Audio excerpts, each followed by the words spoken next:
Friends, ఈ వీడియోలో ఒక హౌస్ నిర్మాణము స్టార్టింగ్ దగ్గర నుంచి చివరి వరకు మేము ఏ విధంగా వర్క్ చేస్తామనేది ఈ వీడియోలో పూర్తి వరకు చూడొచ్చు. స్టార్టింగ్ మార్కింగ్ దగ్గర నుంచి లాస్ట్ ఫైనల్ ఎలివేషన్ వరకు కూడా ఈ వీడియోలో మీకు చూపించడం జరుగుతుంది. ఈ హౌస్ సంబంధించిన ప్లాన్ చూడండి.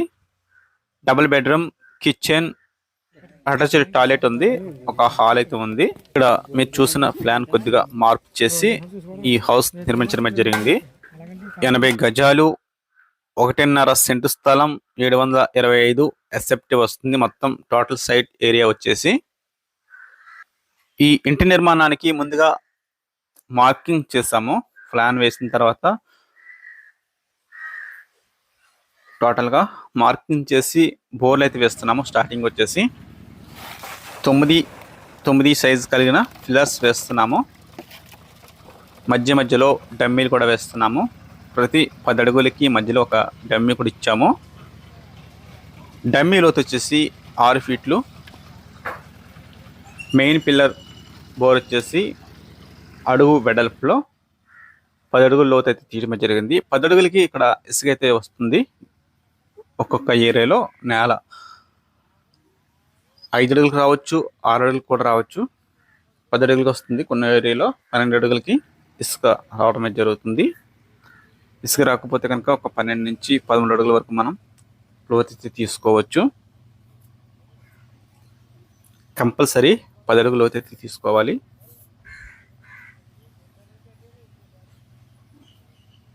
మార్కింగ్ చేసిన తర్వాత బోర్లు కోపించినాము. బోర్లు తీసిన తర్వాత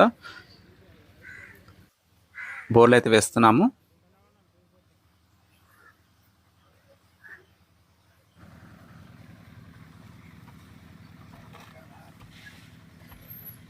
మెయిన్ బోర్ వచ్చేసి ఒక బస్తా సిమెంట్ అయితే పడుతుంది. డమ్మీ 3 బోర్లకి ఒక బస్తా సిమెంట్ పడుతుంది. కాంక్రీట్ లెక్క మనం చూసుకుంటే కనుక డమ్మీ బోర్లకి 10 mm రాడ్స్ కట్టినాము. ఈ కాంక్రీట్ రేషియో వచ్చేసి 4 గిన్నెల ఇసుక, 5 గిన్నెలు కంకర, ఒక బస్తా సిమెంట్ యూజ్ చేస్తాం మేము. ఇక్కడ వాళ్ళు వేస్తున్నారు కదా, ఈ గిన్నెలతోనే కొలత అయితే వస్తుంది. తర్వాత టోటల్గా బోర్లను వేసిన తర్వాత మట్టాలు కట్టినాము. నేల అయితే సమానం ఉండదు కాబట్టి ఇక్కడ మట్టం కట్టి మట్టానికి ఇసుక లేదంటే ఇక్కడ మట్టి అయితే ఉంది కదా, అవన్నీ సమానంగా చేస్తున్నాము. ఇలా చేస్తే భీములు మనకి మట్టంగా వస్తాయి. కట్టుబడి కట్టినప్పుడు సింపుల్గా మనం వర్క్ చేసుకోవచ్చు.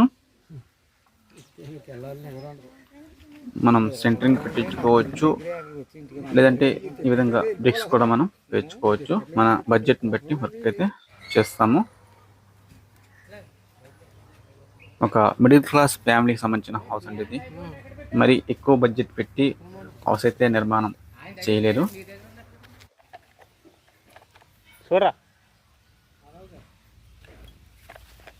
ఇక్కడ మనం టన్నులు పేర్చే ముందు కొలతలు తీసుకుంటున్నాము. బిల్డింగ్ పొడవు, వెడల్పు, రూమ్ కొలతలు అన్నీ తీసుకున్న తర్వాత హైమోల్ కూడా చెక్ చేస్తాము. హైమోల 2 కూడా ఒకటే కొలత రావాలి. వాయువు నుంచి ఆగ్నేయానికి, నైరుతి నుంచి ఈశాన్యానికి మెజర్మెంట్ టేప్ మనం పట్టుకుంటే కనుక ఒకటే కొలత రావాలి. ఖచ్చితంగా రావాలి. ఖచ్చితంగా ఎగ్జాంపుల్గా మనకి 45 అడుగులు పాయింట్ టు పాయింట్ 2 కూడా 45 అడుగులు రావాలి. ఇక్కడ మీరు చూడొచ్చు, ఇక్కడ 35 అడుగులు వచ్చింది కాబట్టి ఇది కూడా 35 అడుగులు ఖచ్చితంగా వచ్చింది. ఈ విధంగా మట్టం 2 కొలతలు సమానంగా వస్తేనే బిల్డింగ్ మట్టంగా ఉన్నట్లు లెక్క అనమాట. ఇవన్నీ మనకి ఖచ్చితంగా వచ్చిన తర్వాత భీములకు సంబంధించి టాప్లు అయితే ఇస్తాము. ఎటుకైతే పేస్తున్నాం మేము. ఇక్కడ సెంటరింగ్ కూడా పెట్టించుకోవచ్చు. వీళ్ళని బట్టి మనం వర్క్ చేపించుకోవచ్చు. ఈ విధంగా 1 సెంటున్నర స్థలంలో ఒక ఇల్లు నిర్మించాలంటే ఎంత ఖర్చు అవుతున్నది కూడా మీకు ఫైనల్ గా చెప్తాను.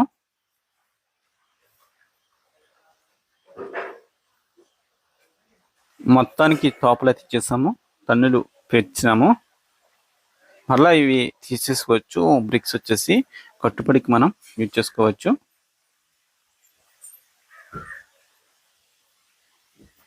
నెక్స్ట్ డే భీములు కట్టిస్తున్నాము. చూడొచ్చు ఇక్కడ భీములు కూడా 12 mm రాడ్స్ యూజ్ చేసాము. పిల్లర్స్ కూడా 12 mm రాడ్స్ యూజ్ చేసాము.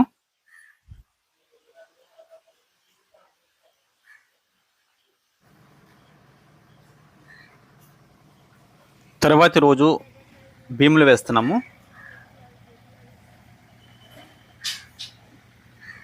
భీములు వేసిన తర్వాత మార్కింగ్ కూడా చేస్తాము. అదే రోజు మనం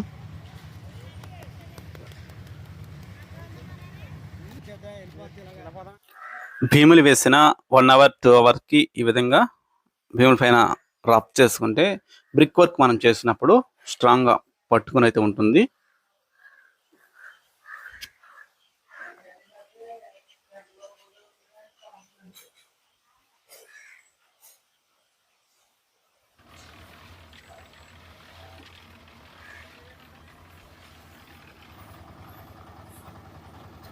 మిల్లర్ మిక్సింగ్లో భీములు వేస్తున్నాము.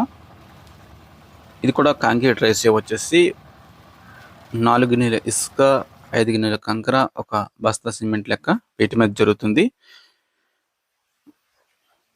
కాంక్రీట్ రేషియో అయితే తగ్గించకూడదు. మనకి ఎంత సరిపోతుందో అంత రేషియోలోనే మాల్ మిక్సింగ్ అయితే చేసుకోవాలి. మొత్తంగా భీములు అయితే వేసాము. నెక్స్ట్ డే పిల్లర్స్ వేస్తున్నాము.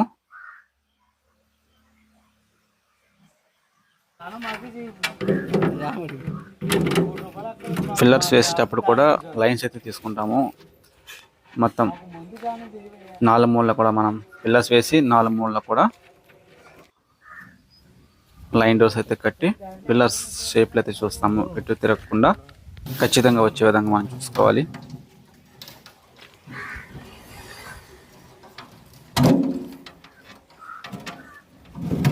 పునాది హైట్ వచ్చేసి పక్కన మనకి సిమెంట్ రోడ్ ఉంది. సిమెంట్ రోడ్ పైనుంచి ఒక 3 అడుగులు హైట్ వచ్చే విధంగా ఈ బేస్మెంట్ కట్టినాము. ఆల్రెడీ రోడ్డు పైన పునాది అయితే కొంచెం హైట్లోనే ఉంది. ఇంతకుముందు హౌస్ ఉండేది.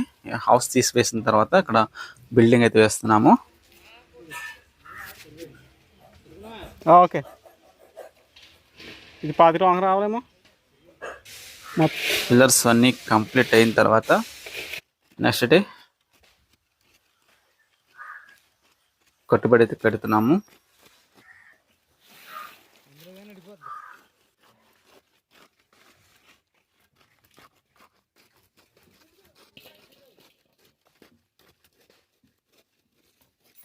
భీములు వేసిన మరుసటి రోజు నుంచి తప్పనిసరిగా మనం తడుపుకోవాలి.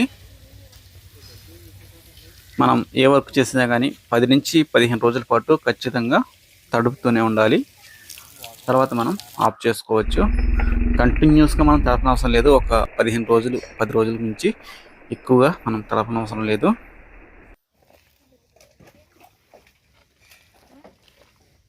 బేస్మెంట్ వేసిన తర్వాత టోటల్గా ఇసుకతో ఫిల్ చేసిన తర్వాత సాఫ్ట్ అయితే వేసాము. 40 mm గ్రావెల్ కాంక్రీట్ అయితే వేసి నెక్స్ట్ మనం పిల్లర్స్ వేస్తున్నాము. స్లాబ్కి ఓపెన్ స్లాబ్ అయితే వేస్తున్నాము.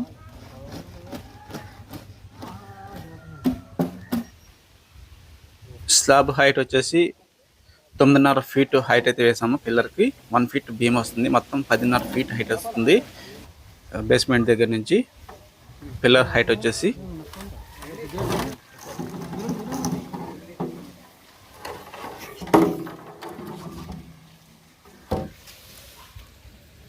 టోటల్గా పిల్లర్స్ వేసాము. 2 days సమయం అయితే పడుతుంది పిల్లర్స్ వేయడానికి.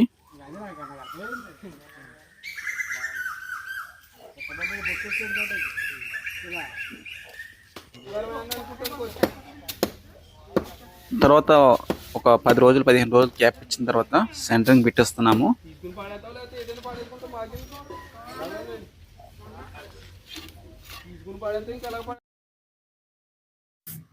సెంటరింగ్ ఒక 3 రోజుల వరకు వర్క్ చేశారు. Next day iron కట్టించాము.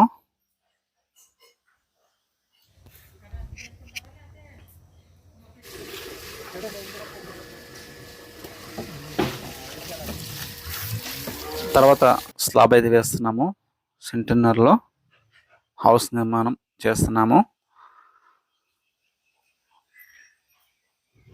ఈ కాంక్రీట్ రేషియో కూడా సేమ్ 4 గిన్నెలుగా 5 గిన్నెల కంకర, ఒక బస్తా సిమెంట్ లెక్క యూజ్ చేస్తాము. స్లాబ్ విషయంలో అస్సలు తగ్గకూడదు. కాంక్రీట్ రేషియో వచ్చేసి ఒకవేళ ఇసుక ఎక్కువ వస్తే కనుక మీకు స్లాబ్ అయితే త్వరగా పాడవుతుంది, లీకేజ్ కూడా వస్తుంది. ఒక 10 నుంచి 15 సంవత్సరాల తర్వాత తొందరగా మనకి స్లాబ్ లీకేజ్ అయితే వచ్చేస్తుంది. అంతకన్నా ముందు కూడా వచ్చేయచ్చు. రేషియో బట్టి వాటర్ ఒకటి స్లాబ్ పైన నిల్వ ఉండకుండా మనం చూసుకోవాలి. వాటర్ ఎక్కువ నిల్వ ఉన్నా కానీ మనకి త్వరగా స్లాబ్ అయితే పాడవుతుంది.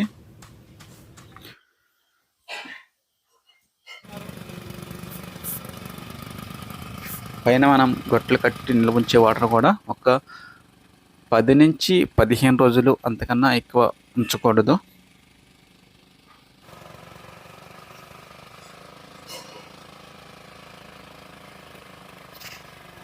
మొత్తానికి స్లాబ్ అయితే వేసాము.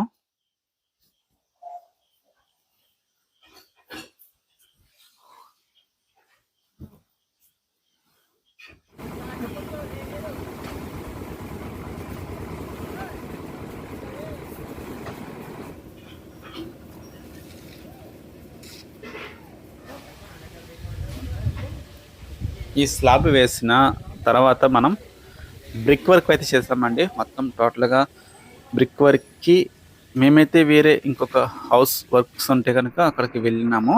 ఈ బ్రిక్ వర్క్ అంతా కూడా మన వాళ్ళే కట్టారు. అయితే ఇక్కడ వీడియో షూట్ చేయడానికి అవకాశం అయితే కుదరలేదు. వేరే వేరే ప్లేసెస్లో మేము వర్క్ చేయటంతో తర్వాత ప్లాస్టింగ్ అయితే మనమే చేస్తాము. మొత్తం వర్క్ అంతా కూడా ఎలివేషన్ దగ్గర నుంచి లోపల వర్క్, కబోర్డ్స్ అన్నీ కూడా మనమే చేస్తున్నాము. ఆల్రెడీ ఈ హౌస్ సంబంధించిన వీడియో మన ఛానల్ మెయిన్ పేజ్లో అయితే ఉంటుంది. చూడాలనుకుంటే మన ఛానల్ పైన ట్యాప్ చేసి చూస్తే కనుక 76 గజాల్లో ఇల్లు అని ఒక వీడియో అయితే ఉంటుంది. మనకి స్టార్టింగ్లో చూడొచ్చు. మీకు అన్నీ కూడా నేను క్లియర్గా చూపించాను. ఈ హౌస్ సంబంధించి ఎలివేషన్ చేసిన విధానము, ఇంకా కబోర్డ్స్ అన్నీ కూడా స్పెషల్ వీడియోస్ అయితే చేశాను. చూడాలనుకుంటే కనుక చూడొచ్చు. హౌస్ నిర్మాణం కంప్లీట్ చేసాము. ఎలివేషన్ కూడా మీరు చూడొచ్చు, సింపుల్గా చేసాము. అవుట్ సైడ్లో ఒక టాయిలెట్ వచ్చింది, అటాచ్డ్ టాయిలెట్ కూడా ఇవ్వడం జరిగింది. డైరెక్ట్ హాల్ ఉంది కదా, హాల్ బ్యాక్ సైడ్ టాయిలెట్ ఉంది. టీవీ కబోర్డ్ బ్యాక్ సైడ్లో ఉంది. ఇది కిచెన్ నిర్మాణం కూడా చాలా నీట్గా వర్క్ చేసాము. ఈ హౌస్ సంబంధించిన ఫుల్ వీడియో ఈ వీడియో చివరిలో ఎండ్ స్క్రీన్ ఇస్తాను, చూడండి. లేదంటే మన ఛానల్లోకి వెళ్తే కనుక స్టార్టింగ్ వీడియో ఇదే ఉంటుంది, చూడొచ్చు మీరు. ఒక కబోర్డ్ వచ్చింది, విండో వచ్చింది, ఎల్సిప్లో ప్లాట్ఫామ్ కూడా నిర్మించాము. పైన ఒక చిట్టడ్ కూడా ఇచ్చాము, స్టోర్ రూమ్ లెక్క యూజ్ చేసుకోవడానికి. ఇంకా టీవీ కబోర్డ్ పైన కూడా ఇక్కడ చూడొచ్చు, ఇది కూడా స్టోర్ రూమ్ లెక్క ఇచ్చాము. ఈ కబోర్డ్ వెనకాలే టాయిలెట్ ఉంది, మెయిన్ బెడ్రూమ్కి అటాచ్ చేసి ఇవ్వటం జరిగింది. ఈ హౌస్ సంబంధించిన ఫుల్ వీడియో చివరిలో ఎండ్ స్క్రీన్ ఇస్తాను. లేదంటే మన ఛానల్లోకి వెళ్తే కనుక ఫస్ట్ వీడియో ఇదే ఉంటుంది, మీరు అన్ని క్లియర్గా చూడొచ్చు.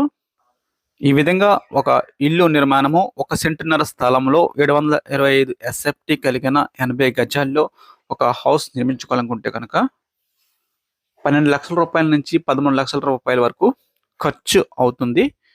ఓకే ఫ్రెండ్స్, ఇది వీడియో. ఫ్రెండ్స్, ఈ వీడియోలో ఇంకా ఏమైనా డౌట్స్ ఉంటే కామెంట్ చేయండి. వీడియో నచ్చితే లైక్ చేసి సబ్స్క్రైబ్ చేయండి.